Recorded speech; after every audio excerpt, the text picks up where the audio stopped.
سمیٹو بات توجہ سے بات سمجھنا. ہم نے فقہا میں کس کا انتخاب کیا؟ بولو کس کا انتخاب کیا؟ اب بات سمجھنا. امام ابو حنیفہ کا انتخاب کیا. فقہا تو اور بھی تھے، ہم نے اس امام کا انتخاب کیا جو امام ابو حنیفہ ہے، اور پیدا مکہ میں نہیں ہوا، پیدا مدینہ میں نہیں ہوا. امام پیدا ہوا تو کوفہ میں. لوگ تم پر سوال کریں گے تمہیں مکہ کا امام نہیں ملا، مدینہ کا امام نہیں ملا، اگر ملا تو کوفہ کا، کیا مکہ مدینہ کو نہیں مانتے؟ میں نے کہا مکہ کو مانتے ہیں، ہمارا ایمان ہے، مدینہ کو مانتے ہیں، ہمارا ایمان ہے، لیکن پہلا امام مکہ میں نہیں، پہلا امام مدینہ میں نہیں. میں دعوے سے کہتا ہوں کہ پہلا امام اور پہلا فقیہ یہ کوفہ میں ہونا چاہیے تھا، مکہ میں نہیں، مدینہ میں نہیں، بلکہ کوفہ میں ہونا چاہیے تھا. آپ کہیں گے بھئی کوفہ میں کیوں ہونا چاہیے تھا؟ میں کہتا ہوں وجہ یہ ہے صحابہ کرام میں خلفاء بڑے اور بڑے صحابہ چار ہیں. پہلے ابو بکر ہیں، دوسرے حضرت عمر ہیں، تیسرے عثمان ہیں، چوتھے علی ہے. اور بعض فقہا میں چار بڑے فقہا ہیں، ان میں چوتھے امام احمد بن حنبل ہے، ان میں تیسرے امام شافعی ہے، ان میں پہلے دوسرے امام مالک ہے، اور ان میں پہلے امام ابو حنیفہ ہے. سب سے بڑے امام ابو حنیفہ 80 ہجری میں پیدا ہوئے، 150 میں فوت ہوئے. دوسرے امام شافعی ہیں، 150 میں پیدا ہوئے، 204 میں فوت ہوئے.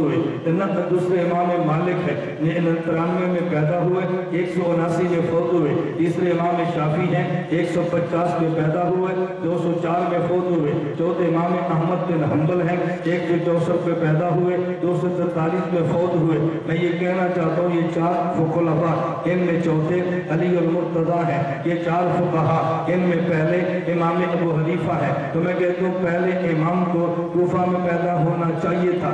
آپ کہیں گے جی وجہ؟ میں کہتا ہوں ایک بڑا اور ایک چھوٹا ہے. جہاں سے بڑا کام چھوڑ کے جاتا ہے، چھوٹا وہاں سے کام شروع کرتا ہے. حضرت رسول اللہ بڑے ہیں، صدیق ان سے چھوٹے. نبی مدینہ سے گئے ہیں، صدیق مکہ سے چلے ہیں. صدیق بڑے ہیں، فاروق چھوٹے ہیں. صدیق مدینہ سے گئے، فاروق مدینہ سے چلے ہیں. حضرت فاروق بڑے، عثمان غنی چھوٹے ہیں. حضرت فاروق مکہ سے گئے، عثمان مدینہ سے گئے، عثمان مدینہ سے چلے ہیں. عثمان غنی بڑے، علی المرتضیٰ چھوٹے ہیں. عثمان مدینہ سے گئے، علی مدینہ سے چلے ہیں. علی المرتضیٰ بڑے ہیں، امام حنیفہ چھوٹے ہیں. حضرت علی المرتضیٰ آخری خلیفہ، ابو حنیفہ پہلے فقیہ اور امام ہیں. اگر آخری خلیفہ مکہ سے جاتا تو پہلا امام مکہ میں آتا، اگر آخری خلیفہ مدینہ سے جاتا تو پہلا امام مدینہ میں آتا. کیونکہ آخری خلیفہ یہ کوفہ سے گیا ہے تو پہلے امام نے وہاں آنا تھا جہاں سے آخری نے جانا تھا. آخری مکہ سے جاتا پہلا مکہ میں آتا، آخری مدینہ سے جاتا پہلا مدینہ میں آتا. آخری کوفہ سے گیا ہے تو پہلا امام کوفہ میں آیا.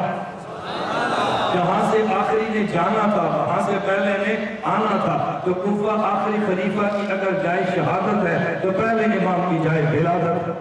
تو پہلا امام کہاں آنا چاہیے تھا؟ بولو کہاں آنا چاہیے تھا؟ یہ ایک دلیل ہے. میں اور دلائل نہیں کہنا، آدمی تھک جاتا ہے. مغرب سے چلے آدمی کب تک بول سکتا ہے؟ تھک جاتا ہے. مجھے پتہ تھک جاتا ہے، اس لیے میں ناراض اور پریشان نہیں ہوتا. یہ بات سمجھے، میں اب دلائل دے رہا ہوں. پہلا امام کہاں آنا چاہیے تھا؟ بولو. دلیل نمبر 2، پہلا امام کوفہ میں ہونا چاہیے تھا. اس کی وجہ یہ ہے قرآن کریم عربی میں ہے یا اجمی میں؟ حدیث پاک عربی میں ہے یا اجمی میں؟ اور ہے عربوں کے لیے، عرب و عجم سب کے لیے. توجہ رکھنا، قرآن حدیث عربی میں یا اجمی میں؟ عربی.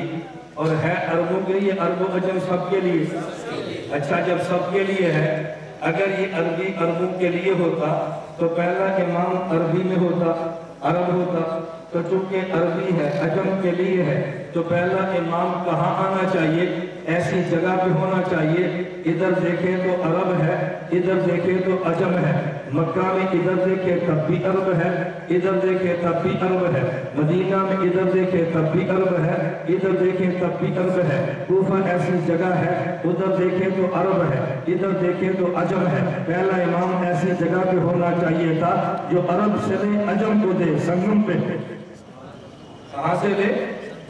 عرب سے. دیکھیں تو عجم میں. تو ہونا کیا چاہیے؟